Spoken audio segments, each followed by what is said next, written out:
This country makes millions of dollars mining Bitcoin for free. Now, how do they do it? We're gonna find out in this video here. So make sure you guys hit the like and subscribe button before we keep going. Smash that like button and let's just dive right into it. Like, what is this mystery country and how do they do it? In Bhutan, gold is everywhere, a Buddhist symbol of the everlasting nature of enlightenment. Now, this small Himalayan kingdom is investing in a future it hopes will be blessed with what backers call digital gold, Bitcoin. It's also finite and supposedly everlasting. There are hundreds of people who have made billions of dollars on the back of Bitcoin. Why aren't governments doing more? Even if they seem to be... So he brings up a good point here when he says that he questions why the government drags their feet essentially when it comes to, he specifically talks about Bitcoin, but you could apply this to crypto as a whole.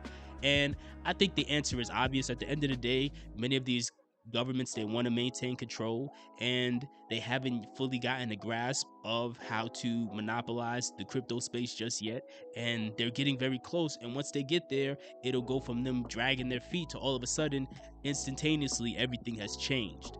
But let's continue. Minister chairing Topgay says Bitcoin is a strategic reserve, one currently worth more than $1 billion. We have used Bitcoin for health, to provide free healthcare, for our environment, but these are minor. The main use of Bitcoin has been to finance the salaries of public servants. Bhutan has built Bitcoin mines at locations across the country where thousands of... Now, something that's very interesting that he did there is he brought up the fact that the mining, what they do, he brought up a use case essentially, right? Like, hey, this mining is being used in order to cover this for many reasons, several reasons, but one of the main reasons is to cover the salaries of public servants, which to me, a part of me was a little concerned about that statement, because I wonder, like, what do you mean by public servants? Are you talking about the politicians? Because I know at least in America, sometimes people will refer to politicians as public servants. I'm not sure if that's what he means. Maybe it is. If it is, I think there may be a little corruption tied to that. Anytime you talk about them specifically using money to fatten the pockets of the people running the country, I think it could be a bit problematic, but let's continue here. Energy-hungry computers solve complex mathematical puzzles to claim bitcoins. And here's what's powering this modern-day gold rush: hydro-generated electricity.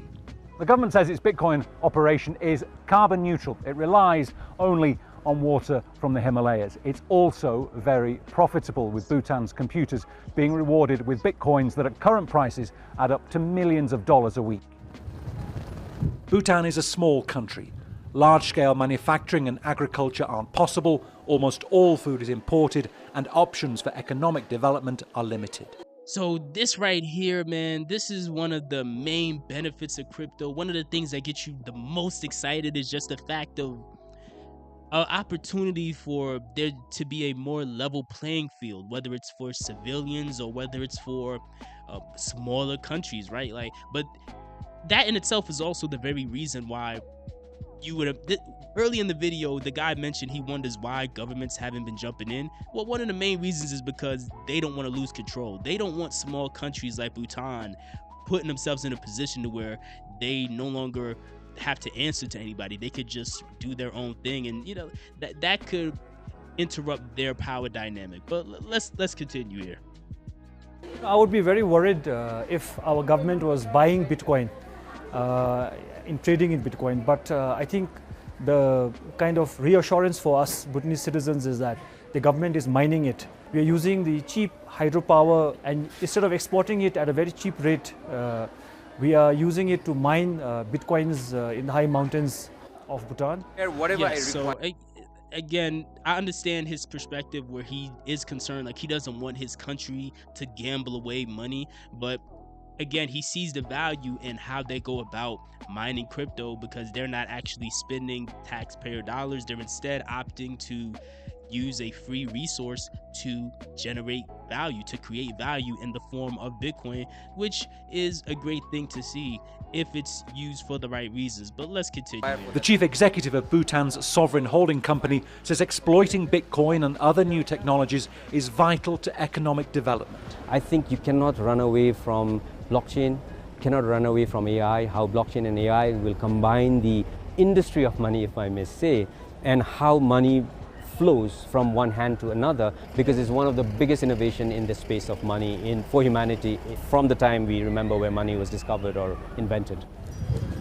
Will the Bhutanese one day be making Bitcoin offerings? And he brings up a great point here. At the end of the day, smart people understand the opportunity that is in front of all of us, and they're trying to get ahead of the curve. They're trying to adapt instead of suppressing. The United States government, as we all know, the past several years, they've been employing tactics that were clearly meant to try to suppress or kill the crypto space. But smart people are trying to get ahead of the curve and actually put themselves in a position to where they could use it to better themselves and the nation that they are a part of. I'm very interested to see if countries like this also look into staking, because even though Bitcoin obviously is the king of all crypto for the past, forever now, I don't think Bitcoin will be the rule of everything forever, because even though Bhutan has found a way to make crypto something that you can get into and create value from for relatively low prices, because they've been able to make it they've been able to do this while being carbon neutral. Most people and most countries that try to do this, they're not going to have the same level of success. And then also there's still there's still shortcomings to Bitcoin itself. Obviously, we all know the insane amount of money you have to spend to transact, as well as the long wait time. So I do believe that this, even though this is obviously the present right now, I don't think long term this will be how I'll put it like this: I don't think this will be the only thing that they look into, because they should, if they know about mining Bitcoin, I'm assuming they also are looking into how to get into staking, and that could be big for countries like this as well, right? Like getting into DeFi, getting into the DeFi space within crypto. Finding alternative ways to get their hands on different currencies, different stable coins that are backed by different currencies around the country, whether it be around the world, whether it be the United States US dollar, whether it be the euro, or any other currency at that point. It'll be very interesting to see if they could also leverage the DeFi space to help bolster up their economy and the quality of life for their citizens, right? Because they mentioned in this news story, they mentioned how many people are not in a position in this country where they can really do a whole lot, because most of the food there is imported, and it's a small nation, relatively small nation, that doesn't have a whole lot going on. But something like the crypto space can be a revolutionary option that could allow them to have more freedom or have more flexibility, live better lives. We'll see how it goes, though. Let me know, do you believe that all governments will look into crypto and, whether it's mining or DeFi, or do you think that there will be more suppression on the way?